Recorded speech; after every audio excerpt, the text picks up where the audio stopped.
आपने वो कहावत तो सुनी होगी, चाइना का माल चला तो चांद तक, नहीं चला तो रात तक। दोस्तों ऐसी कुछ हालत है डीप सीक के साथ। जब मैं ये वीडियो बना रहा हूं तब मैंने इसे यूज करने का ट्राई किया और बार बार मैसेज आ रहा है the server is busy, please try again later. और लगभग पिछले 15 मिनट से मैं यही चीज एक्सपीरियंस कर रहा हूं। लेकिन दोस्तों जब मैंने चैट जीपीटी का इस्तेमाल करना चाहा तो वहां पे सारी चीजें प्रॉपरली चल रही है। अब सवाल ये उठता है कि डीप सीक ने ऐसा क्या किया कि मंडे के दिन यूएस मार्केट के अंदर ब्लड बाथ हो गया और एनवीडिया कंपनी का स्टॉक प्राइस धड़ाम से गिर गया। $465 बिलियन की जो मार्केट कैपिटलाइजेशन थी वो एनवीडिया कंपनी ने लॉस कर दी। अगर इसको इंडियन रुपीस में कन्वर्ट करेंगे तो हो जाएगा लगभग 39.5 लाख करोड़ रुपए के आसपास। इतना बड़ा अमाउंट। और सिर्फ एनवीडिया के साथ नहीं है, जितने भी कंपनीज एआई मॉडल्स के ऊपर काम कर रही है, माइक्रोसॉफ्ट, अल्फाबेट, मेटा, ओरेकल और भी कई सारी कंपनीज है, उनके स्टॉक का प्राइस भी गिर गया। अब दोस्तों सवाल ये उठता है कि डीप सीक जिसने शायद चैट जीपीटी के डेटा का इस्तेमाल करके अपना प्लेटफॉर्म बनाया है, उसने ऐसा क्या कर दिखाया कि यूएस के मार्केट में सारे लोग डरे हुए हैं, साथ ही साथ में पूरे वर्ल्ड में सिर्फ डीप सीक की बातें चल रही है और ऐप स्टोर के ऊपर सिर्फ 7 दिन के अंदर ये जो एप्लीकेशन थी वो नंबर 1 पे ट्रेंड होने लग गई। अब ये सब क्यों हुआ,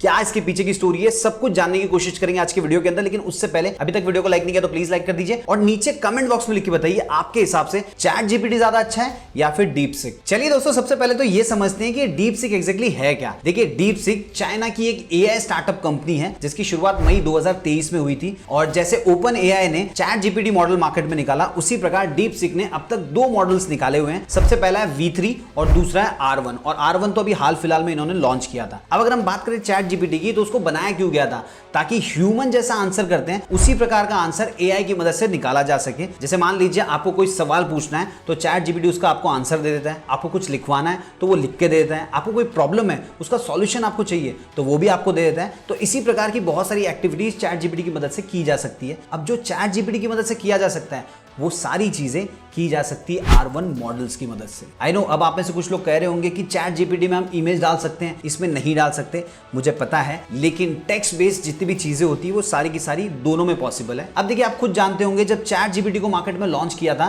तो जितनी बड़ी बड़ी टेक कंपनीज थी वो घबरा गई। उनको लगा कि उनको भी एआई में आना पड़ेगा, अदरवाइज वो मार्केट से बाहर हो सकते हैं। सो गूगल की पेरेंट कंपनी अल्फाबेट ने जेमिनी पे काम करना शुरू किया। फेसबुक यानी कि जो मेटा है उसने खुद का एआई मॉडल बनाना शुरू कर दिया। और आज के टाइम में जितनी भी कंपनीज है वो एआई मॉडल्स पे काम कर रही है और उन्होंने हजारों करोड़ रुपए का फंड अलोकेट किया हुआ है ताकि वो अपने एआई मॉडल को ट्रेन कर सके। वहीं दोस्तों चाइना की एक स्टार्टअप कंपनी आती है डीप सीक और वो कहती है कि इतने पैसे लगाने की जरूरत ही नहीं है और टाइम भी वेस्ट करने की जरूरत नहीं है, मैंने सिर्फ 2 महीने के अंदर $6 मिलियन खर्च करके इस मॉडल को तैयार किया है। अब दोस्तों अगर हम $6 मिलियन को इंडियन रुपीस में कन्वर्ट करेंगे तो होगा लगभग 51 करोड़ रुपए के आसपास। आजकल इंडिया के अंदर जो फिल्में होती है वो भी 200-300 करोड़ में बनती है, इन्होंने 51 करोड़ रुपए के अंदर एलएलएम मॉडल बना डाला। अब दोस्तों यहाँ पे इंटरेस्टिंग चीज ये है कि चैट जीपीटी को बनाने के लिए हजारों करोड़ रुपए खर्च किए गए, 4,500 से ज्यादा एम्प्लॉइज थे, लेकिन डीप सीक के R1 को बनाने के लिए सिर्फ 200 एम्प्लॉइज थे, 2 महीने का टाइम लगा और सिर्फ 51 करोड़ रुपए खर्च हुए। और दोस्तों इसीलिए यूएस का जो मार्केट है वो हिला हुआ है और पूरी दुनिया में डीप सीक की बात चल रही है। अब आप जानना चाह रहे होंगे यूएस के स्टॉक मार्केट का डीप सीक से क्या लिंक है, तो चलिए वो भी मैं आपको एक्सप्लेन कर देता हूं। देखिए आज के टाइम में यूएस की ज्यादातर कंपनीज जो है वो एआई मॉडल्स के ऊपर काम कर रही है। जो भी बड़ी बड़ी कंपनीज आप देख लीजिए, अल्फाबेट हो गया, मेटा हो गया, उसके बाद में ओरेकल है, फिर माइक्रोसॉफ्ट है, ये जितनी बड़ी बड़ी कंपनीज है एआई मॉडल डेवलप कर रही है। अब देखिए जब भी मार्केट में कोई नई टेक्नोलॉजी आती है तो जिनके पास बहुत पैसे होते हैं वो क्या करते हैं, उन कंपनीज में पैसे इन्वेस्ट करते हैं इस उम्मीद से कि फ्यूचर में उनके पैसे डबल ट्रिपल या बहुत ज्यादा हो जाएंगे। सो कई सारे लोगों ने ऐसी कंपनीज में पैसे इन्वेस्ट किए हुए थे जो एआई मॉडल्स के ऊपर काम करती है। अब मार्केट के अंदर अगर ये खबर आ जाती है कि चाइना में एक ऐसी कंपनी है जो बहुत ही कम पैसे में और एफिशिएंट तरीके से एआई मॉडल डेवलप कर सकती है, सो बहुत सारे लोगों ने सोचा फिर इन कंपनी से पैसे डालने का क्या मतलब है, यहां से पैसे निकालो, चाइना की जो कंपनी उसमें डालो, वहां पे ज्यादा ग्रोथ देखने को मिल सकती है। अब देखिए एक चीज आप खुद जानते होंगे, जब स्टॉक मार्केट के अंदर बहुत सारे सेलर्स होते हैं तो स्टॉक का प्राइस होता है वो गिर जाता है। तो इसी वजह से जितनी भी ये कंपनीज है एआई मॉडल पे काम करने वाली, इनके स्टॉक प्राइस गिरे हुए हैं। वैसे दोस्तों उन्होंने करेक्शन करना शुरू कर दिया है, लेकिन मंडे को ब्लड बाथ हो गया था यूएस मार्केट में और उसकी वजह से हमारा जो इंडियन स्टॉक मार्केट है उस पर भी इंपैक्ट आया था। अब अगर आप ये जानना चाह रहे हैं कि एनवीडिया के साथ क्या हुआ, उन्होंने तो कोई भी एआई मॉडल नहीं बनाया हुआ है, उनका शेयर प्राइस क्यों गिर गया। देखिए उनका खुद का तो कोई एआई मॉडल है नहीं, लेकिन एआई मॉडल्स को डेवलप करने के लिए, ट्रेन करने के लिए उन्होंने स्पेशल एआई चिप्स बनाए हैं। और अभी हाल फिलहाल में एनवीडिया का जो कोर बिजनेस है वो एआई चिप्स का ही है। लेकिन दोस्तों चाइना की एक स्टार्टअप कंपनी आती है और बोलती है कि हमको तुम्हारे एआई चिप्स की जरूरत नहीं है, हम बिना तुम्हारे एआई चिप्स के खुद का एआई मॉडल तैयार कर सकते हैं जो कि बहुत एफिशिएंट होगा, बहुत इफेक्टिव होगा और कम पैसे में तैयार किया जा सकता है। जिसकी वजह से क्या हुआ, एनवीडिया में जितने लोगों ने भी इन्वेस्ट किया उनको तो यही लग रहा था कि एनवीडिया मार्केट लीडर है, तो इनके एआई चिप्स बिकेंगे, स्टॉक का प्राइस बढ़ेगा, हमको बहुत ज्यादा फायदा होगा। लेकिन दोस्तों जब मार्केट में अल्टरनेटिव ऑप्शन अवेलेबल है तो कोई क्यों ही एनवीडिया का एआई चिप खरीदेगा, जिसकी वजह से घबरा कर जितने भी इन्वेस्टर्स थे उन्होंने अपनी पोजीशंस को कट कर दिया और जब मार्केट में सेलर्स बढ़ जाते हैं तो प्राइस गिर जाता है। ये तो मैं आपको ऑलरेडी बता चुका हूं। वैसे दोस्तों चाइना ने एनवीडिया से एआई चिप्स मंगवाए थे लेकिन उन्होंने देने से मना कर दिया क्योंकि अब तक खाली यूएस का एआई मॉडल्स के अंदर डोमिनेंस था। अगर वो चिप्स किसी दूसरी कंट्रीज को देते हैं तो वहां पे भी डोमिनेंस जा सकता है, इसीलिए मना कर दिया गया। लेकिन पुराने चिप्स की मदद से ही उन्होंने ये एआई मॉडल तैयार कर दिया, जिसकी वजह से मार्केट में तहलका मच गया कि जब पुराने से ही बनाया जा सकता है तो नए की जरूरत क्या है। अब हो सकता है आप में से कुछ लोग सोच रहे होंगे डीपसीक ने ऐसा क्या किया कि 2 महीने के अंदर R1 मॉडल को तैयार कर दिया और same to same chat GPT जैसा बना डाला। सो देखिए बहुत सारे लोगों का मानना है कि इन्होंने जो डेटा कलेक्ट किया है वो चैट जीपीटी से ही किया है, तो वहां से डेटा उठाया और अपने मॉडल के अंदर डाल दिया। लेकिन डिफरेंस जो है वो है इनके आर्किटेक्चर में। अब क्या डिफरेंस है वो समझते हैं। देखिए थोड़ा सा टेक्निकल हो सकता है लेकिन फिर भी मैं सिंपल लैंग्वेज में आपको समझाने की कोशिश करता हूं। तो सबसे पहले समझते हैं डीपसीक के आर्किटेक्चर को। देखिए ये काम करते हैं एमओई आर्किटेक्चर के ऊपर, जिसका फुल फॉर्म होता है मिक्सचर ऑफ एक्सपर्ट्स। सो आप यूं समझ लीजिए इनका जो टोटल नेटवर्क है उसके अंदर अलग अलग एक्सपर्ट्स बने हुए हैं जो अलग अलग काम के लिए असाइन किए गए हैं। वहीं दोस्तों अगर हम बात करें चैट जीपीटी की तो वो डेंस ट्रांसफॉर्मर नेटवर्क के ऊपर काम करता है। तो मान लीजिए जब भी कोई यूजर को इनपुट देता है तो उस इनपुट को प्रोसेस करने के लिए पूरा का पूरा नेटवर्क काम करने लग जाता है। लेकिन डीपसीक में ऐसा नहीं है। जो अलग अलग एक्सपर्ट्स बने हुए हैं वो सबसे पहले आइडेंटिफाई करते हैं कि इनपुट किससे रिलेटेड है और जिस भी चीज से रिलेटेड होगा उसका एक्सपर्ट उसको प्रोसेस करेगा। तो इसमें फायदा क्या होता है, चैट जीपीटी का जो आर्किटेक्चर है उसमें ज्यादा रिसोर्सेज की जरूरत पड़ती है, ज्यादा कंप्यूटेशन पावर की जरूरत पड़ती है और यहाँ पे कम रिसोर्सेज में काम हो जाता है। वैसे भी दोस्तों इनके पास रिसोर्सेज की कमी थी, जिसकी वजह से इन्होंने इस प्रकार के आर्किटेक्चर को डेवलप किया। अब दोस्तों इन दोनों आर्किटेक्चर को हम सिंपल तरीके से समझ सकें उसके लिए मैं आपको एक एग्जांपल देता हूं। मान लीजिए एक क्लासेस है जिसमें मैथ्स, साइंस और इंग्लिश तीनों सब्जेक्ट्स पढ़ाए जाते हैं। अब अगर आप डीपसीक के आर्किटेक्चर के हिसाब से देखेंगे तो क्लासेस वाले ने क्या किया होगा, 3 टीचर्स को हायर किया होगा। एक मैथ्स पढ़ाता है, एक साइंस पढ़ाता है, एक इंग्लिश पढ़ाता है। तो जब भी कोई बच्चा आएगा और उसको अगर मान लीजिए इंग्लिश पढ़ना है तो सिर्फ इंग्लिश का टीचर एंगेज होगा, बाकी के 2 टीचर की जरूरत नहीं है। वहीं दोस्तों अगर इस क्लासेस को हम चैट जीपीटी के आर्किटेक्चर की तरह समझने की कोशिश करते हैं तो वहां पे भी 3 टीचर्स होंगे।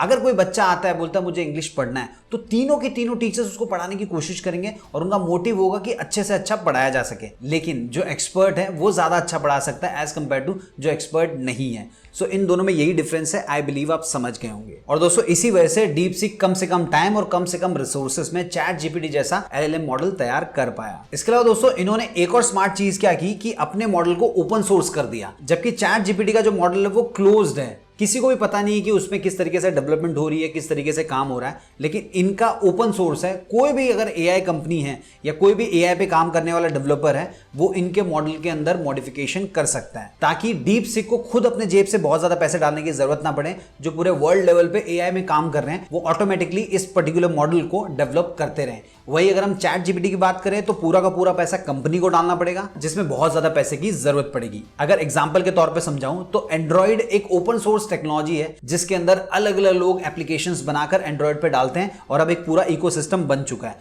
सो जिन्होंने भी एंड्रॉइड बनाया उनको एंड्रॉइड के अंदर एप्लीकेशन बनाने के लिए स्पेशली पैसा खर्च करने की जरूरत नहीं पड़ रही है। वहीं दोस्तों आपको पता होगा जब नोकिया कंपनी थी उनका खुद का भी एक ओएस था, लेकिन उनके ओएस में बाहर के जो डेवलपर्स थे वो ऐप बना के डाल नहीं सकते थे, वो खुद ही ऐप बनाते थे। और आज के टाइम में सिचुएशन क्या है, नोकिया मार्केट से वाइप आउट हो चुकी है और एंड्रॉइड बहुत बड़ा इकोसिस्टम बन चुका है। अब दोस्तों अगर हम बात करें आपके और मेरे जैसे यूजर्स के पर्सपेक्टिव से कि दोनों में क्या डिफरेंस है, सो देखिए बाप बाप रहता है, बेटा बेटा रहता है। अगर इन्होंने चैट जीपीटी से ही डेटा लिया है तो चैट जीपीटी बट ऑब्वियस बात है इससे थोड़ा सा अच्छा परफॉर्म करेगा। इसके अलावा चैट जीपीटी में आज के टाइम में आप ज्यादा चीजें कर सकते हैं कंपैरेटिवली डीपसीक, क्योंकि मान लीजिए चैट जीपीटी के अंदर अगर आप कोई फोटो डाल देंगे तो उससे रिलेटेड वो आपको प्रॉम्प्ट दे सकता है, कुछ फोटोज बनाकर दे सकता है, लेकिन यहाँ पे वो चीजें अभी फिलहाल में अवेलेबल नहीं है। हो सकता है आने वाले टाइम में वो अवेलेबल हो जाए, लेकिन अभी तो अवेलेबल नहीं है। अब दोस्तों अगर मैं बात करूं मेरे पर्सनल एक्सपीरियंस की तो देखिए आज से 2 दिन पहले मुझे डीपसीक के बारे में पता चला, तो सबसे पहले मैंने क्या किया, इनकी एप्लीकेशन को इंस्टॉल किया और खुद यूज करना चाहा और साथ ही साथ में मैंने चैट जीपीटी का भी यूज किया। तो सबसे पहले तो मैंने कमांड दिया कि मुझे एक लूडो गेम डेवलप करना है, तो मैं क्या करूं। तो डीपसीक ने भी मुझे कुछ आउटपुट दिया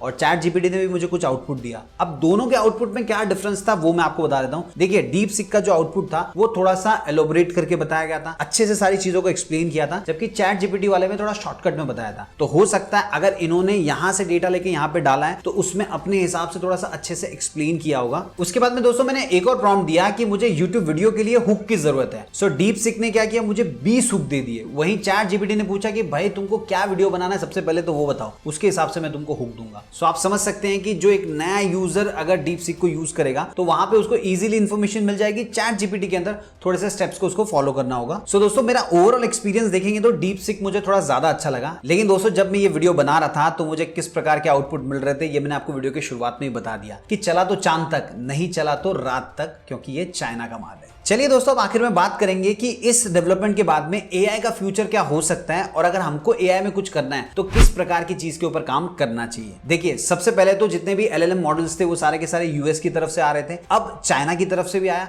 हो सकता है आने वाले टाइम में रशिया की तरफ से आ जाए, किसी और कंट्री की तरफ से आ जाए, और ये भी हो सकता है कि हमारे देश में भी कोई बैठ के इस पर्टिकुलर मॉडल के ऊपर काम कर रहा हो और आने वाले कुछ टाइम में हमारा देश भी एलएलएम मॉडल को लॉन्च कर दे। देखिए काफी सारे लोग इंटरनेट के ऊपर ट्रोल करते हैं कि हमारे देश में जो आईआईटी आईआईएम से पढ़ के निकलते हैं वो समोसा बेच रहे हैं, चाय बेच रहे हैं, और चाइना के लोग एलएलएम मॉडल्स को डेवलप कर रहे हैं। लेकिन कोई कहीं पे बैठ के अगर काम कर रहा होगा तो सबको तो उसके बारे में पता नहीं है। सो मुझे तो उम्मीद यही है कि हमारे देश से भी जल्दी ऐसे एलएलएम मॉडल्स निकलेंगे, और हो सकता है आने वाले टाइम में हर देश का खुद का एलएलएम मॉडल हो, और जो देश नहीं बना पाएंगे वो किसी दूसरी कंट्री के एलएलएम मॉडल को यूज करेंगे। और दोस्तों ये भी हो सकता है कि फ्यूचर के अंदर जो कंपनीज एलएलएम मॉडल के ऊपर काम कर रही है वो उतने पैसे ना कमाए जितने वो कमा ले जो इन एलएलएम मॉडल्स का यूज करके खुद का बिजनेस बनाएगी। सो दोस्तों अगर आप बिजनेस शुरू करने के बारे में सोच रहे हैं और एआई की फील्ड में कुछ करना चाहते हैं तो इस दिशा में भी आप सोच सकते हैं, फ्यूचर ये भी हो सकता है। उम्मीद आपको वीडियो पसंद आया होगा। अगर वीडियो पसंद आया तो प्लीज इस वीडियो को अपने सभी फ्रेंड्स के साथ शेयर कीजिएगा। देखिए अगर आप थोड़ा सा शेयर कर देंगे तो वीडियो को पुश मिलेगा। मैं अपनी तरफ से पूरी मेहनत कर रहा हूं,